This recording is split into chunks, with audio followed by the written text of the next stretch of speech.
When people are extremely uneducated about a topic, they make ignorant statements without really comprehending what they're saying. We see this a lot in the media. We see this a lot in the public discourse. I used to do this when it pertained to Bitcoin. I made the similar statements that you hear from people who have not done the research.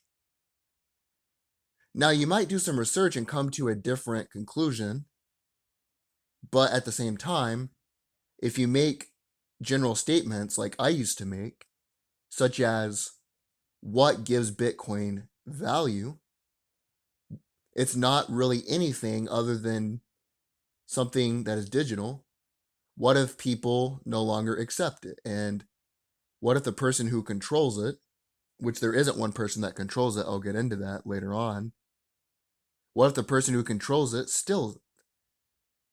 When you make statements like that, you're not educated on crypto. It's not just Bitcoin, you also have chain links, Ethereum, XRP, Litecoin, Stellar, Tron, other types, which I will get into later on. But first, I will discuss why the US dollar is a fiat currency just like Bitcoin. Even if Bitcoin is worthless in the future, the US dollar will lose most of its value. And there's nothing that backs up the US dollar anymore, just like there is nothing that backs up Bitcoin. But Bitcoin is more secure because a single source does not control it, unlike the US dollar. Part one, I will discuss legislation and some of the actions implemented by previous administrations that have led to the current situation we're in. In part two, I will explain some of the misconceptions about Bitcoin and crypto and why, even if they become totally worthless, which isn't likely, they are no different than the dollar, and why you should invest in crypto and you should also invest in bonds, stocks, US treasuries, just to diversify your portfolio. Number one, the number one thing that changed the trajectory of the US dollar was the Federal Reserve Act of 1913. I almost said Federal Reserve Bank, but it did establish a Federal Reserve Bank. It was called the Federal Reserve Act. You hear a lot of people who want to talk about the Federal Reserve, but yet they don't know how it works. My problem with a lot of conspiracy theorists, which I would be considered one based on being a free thinker these days, is that they generalize things. They don't really fully explain lucidly what their opinion is. Example, they would say the Federal Reserve prints the money and the bankers profit off interest on the debt, which isn't true necessarily when you really break it down. The Federal Reserve has a board of governors, which is 7 members who are elected by the president. And then you have the 12 regional Federal Reserve banks that work with the board to supervise the nation's commercial banks and implement policy. You also have the Federal Open Market Committee that oversees open markets. And that is the buying and selling of treasury notes and other securities. It's a complex system. It's not just Scrooge McDuck and JP Morgan who owns it. It's a complex network of banks, board members, governors, and other things. Another misconception is that, technically speaking, the Fed does not physically print money. The money is printed by the Treasury Department's Bureau of Engraving and Printing. But the Fed gets to decide and determine exactly how many new bills are printed each year, and if they want to lower interest rates or they want to increase interest rates, which would be monetary policy. Who are the 12 banks of the Federal Reserve. The best source is the Federal Reserve itself. On St. Louis Fed.com, the Federal Reserve banks are set up like private corporations. Member banks hold stock in the Federal Reserve banks and earn dividends. A Federal Reserve Bank is a regional bank of the Federal Reserve System. There are 12 in total, one for each of the Federal Reserve districts. So you see here, it's not the bankers that earn money. You have banks that have stock in the Federal Reserve banks and they earn dividends, which we will get into. But first, what are the 12 Federal Reserve banks? You have the Federal Reserve Bank of Boston, New York, Philadelphia, Cleveland, Richmond, Atlanta, Chicago, St. Louis, Minneapolis, Kansas City, Dallas, and San Francisco. So to break it down, you have the 7 Board of Governors, and then you have the 12 Federal Reserve banks that are in districts. And then those banks are owned by smaller banks who have shares in the company. Due to the Freedom of Information Act, we know that Citibank held 87.9 million in New York Federal Reserve Bank shares, or 42.8% of the total. Citibank is owned by Citigroup, which is owned by the Vanguard Group, BlackRock, and others. The number 2 holder was JP Morgan Chase Bank, with 60.6 million shares, equal to 29.5%. JP Morgan Chase is owned by the Vanguard Group and BlackRock. You see, they do it in a more subversive way. It's not the Rockefeller family that directly gets paid of interest on the debt. It's not the Morgan family. It's you have the banks that are part of the Fed. The other banks, the smaller banks, own stocks of those banks. And then those banks are also owned by the same groups, the Vanguard Group and BlackRock, which are large investment firms. Basically, they are who owns the Fed, not necessarily what is generalized. Morgan Stanley owns 4.8 million. Goldman Sachs owns 8.3 million shares, which is 4%, and Bank of New York Mellon holds 7.2 million shares, or 3.5%. The banks cannot sell this stock or trade it. They receive a 6% dividend. They own stock in the Fed, basically. How do they profit off of it? How would the Fed, who doesn't produce a good or a service, make money in the first place? In the 2021 budget, I'm sure CNN is going to cover this, or Fox News. I'm sure they're going to cover this because it's very groundbreaking information. You heard my sarcasm there. In 2021, we're paying $378 billion to the Fed in interest. That's billion with a B. That's more than 1 million per citizen. The U.S. has 330 million people.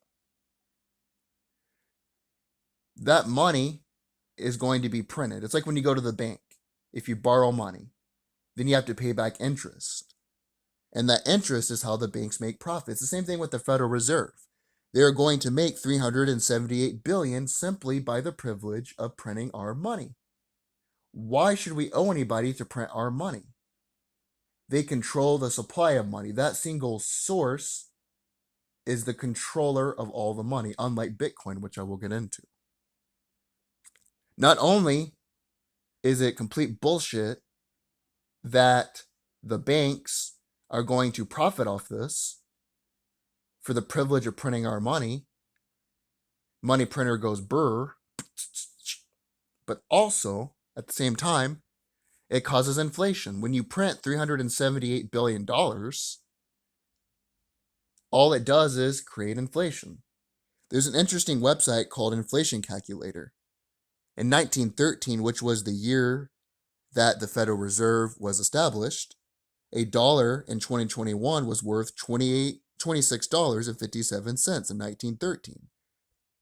That's an inflation rate of 2,556.7%. That is how much value the dollar has lost, according to the inflation calculator, since 1913 due to the Federal Reserve printing money. And other factors, we'll get into this. This is just the first domino that fell, which put us in the conundrum we are currently in. But people would say 1913, that was over 100 years ago. Okay, which is true. But in 2000, $1 was worth $1.53. That's an inflation rate of 52.7%. In 21 years, the dollar has lost more than half of its value. If that continues, it's going to lose more. Not to mention, due to COVID, the government is printing money with no value attached to it. You're going to have more money, but the same amount of goods. More money chasing the same amount of goods, which means the price of the goods are going to go up because more money is going to be in the money supply. Dollar's going to lose its value. The second monumental event in the transformation of the dollar was the Bretton Woods system, negotiated in July 1944 by delegates from 44 countries at the UN Monetary and Financial Conference in Bretton Woods, New Hampshire. That's why it's called the Bretton Woods system, named after Bretton Woods, New Hampshire. It started in 1958 and ended in the early 1970s. It pegged the US dollar as the world's reserve currency. So if you trade goods on the global market from China, Saudi Arabia, wherever it is, the US dollar would be the currency that every country would use because it was looked at as a stable currency. To further prove it was stable and to provide real value to the dollar, it was pegged to gold, which at the time was worth $35 an ounce. Basically, if you wanted to trade in your money for gold, you could do that. Gold was backing up the dollars. The other event was Executive Order 6102. During the financial crisis of 1933, large quantities of gold flowed out from the Federal Reserve. Some of this outflow went to individuals and firms in the U.S. This domestic drain occurred because individuals and firms preferred holding gold over bank deposits or paper currency. Some of gold flowed to foreign nations. This external drain occurred because foreign investors feared a devaluation of the dollar. Together, the internal and external drain consumed the Federal Reserve's free gold. In March 1933, when the Federal Reserve Bank of New York could no longer honor its commitment to convert currency to gold, President Franklin Delano Roosevelt declared a national banking holiday. The executive order required all persons to deliver on or before May 1st, 1933, all but a small amount of gold coins, gold bullion, and gold certificates owned by them to the Federal Reserve in exchange for $20.67 per ounce, which is equivalent to $408 in 2019. Shows you the inflation as well of the dollar since then. What's crazy about that is that instead of having actual gold, which has value, these people were forced to give it to the Fed, and then the Fed stored it in Fort Knox. They hoarded the gold. You take away real value from the people due to your government's stupid incompetency, and then you exchange it for pieces of paper that are rectangles. The fourth event, I know more about this stuff, but I don't want to go overboard. I'm just trying to give you a brief understanding. If you want more, I would recommend read The Creature from Jekyll Island. Watch the Zeitgeist film. Just part of it. A lot of it is stupid. It's about religion and spirituality bullshit, but watch the part about the Federal Reserve. There are other resources you could use that will go over this more. I'm more or less just trying to show you how worthless the dollar is and that Bitcoin is more secure than the dollar, or at the worst, it is the same. The fourth event was the Nixon gold shock. In the 1960s, European and Japanese exports became more competitive with U.S. exports. The U.S. share of world output decreased, and so did the need for dollars, making converting these dollars to gold more desirable. The deteriorating U.S. balance of payments, combined with military spending and foreign aid, resulted in a large supply of dollars around the world. So basically, I like to summarize things so people understand. The point is for you to understand, not for me to sound intellectual. I'm trying to explain this in the easiest way possible.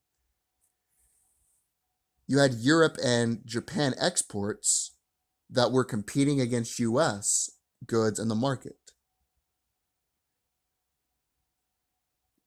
And because of that, the US share of world output decreased. They weren't producing as much. Other countries didn't need as many dollars. But the US was spending a lot and not producing a lot because they were in Vietnam, they were involved in the Cold War, foreign aid to countries in the Western Bloc against the Soviets, other factors. You needed more dollars due to more spending, less production. But the gold supply did not increase enough with the dollar supply. You had no gold backing up the dollars that were being produced. Combined with an unemployment rate of 6.1%, this is August 1971, and an inflation rate of 5.84%. A bunch of dollars being produced, but not enough gold to back up those dollars. Other countries like France and Britain saw what was transpiring and they wanted to exchange their dollars for gold. But the United States printed more money than they had gold available. And that is when you had the Nixon gold shock, as it is referred to today. On the afternoon of Friday, August 13th, 1971, White House officials met secretly with Nixon at Camp David.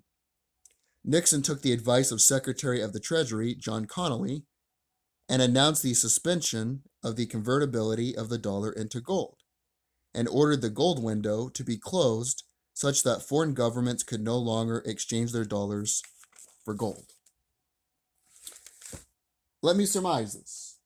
You have the Federal Reserve, which technically doesn't print the money, but they print the money.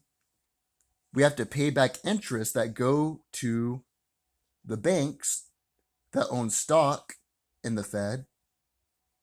And the large investment firms like BlackRock and Vanguard own all the banks. Essentially, we're paying them over $1 million per citizen for the privilege of printing our money that they control.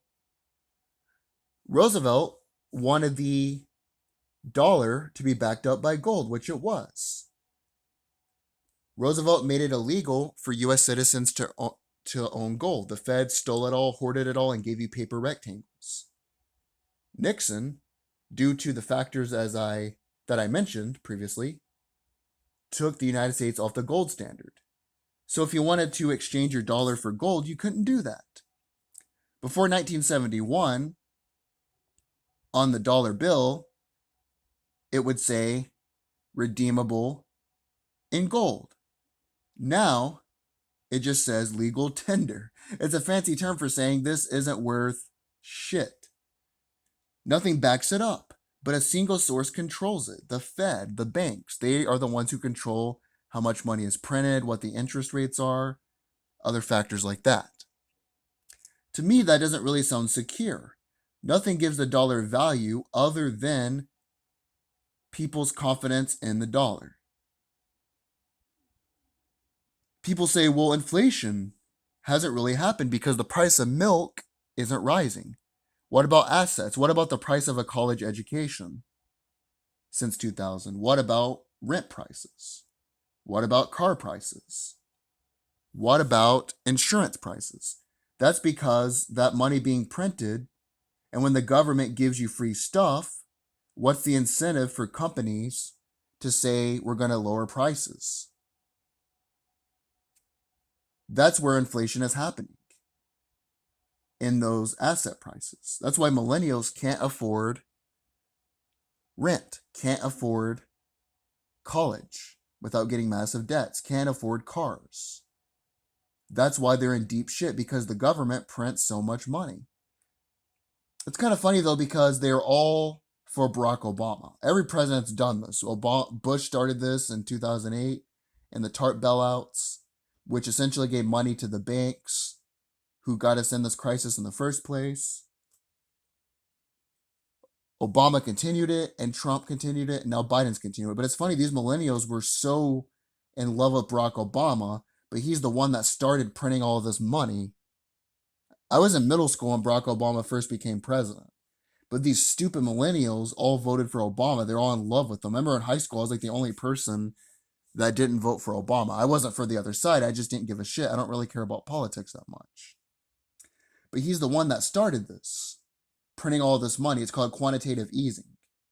You print all that money, you add it to the money supply, it devalues the dollar. You have more dollars chasing the same amount of goods. Therefore, the goods have their prices go up. In part 2, I will talk about the history of Bitcoin and other cryptocurrency and why I'm taking a percentage of my money and investing it into crypto. Thank you for listening, everybody.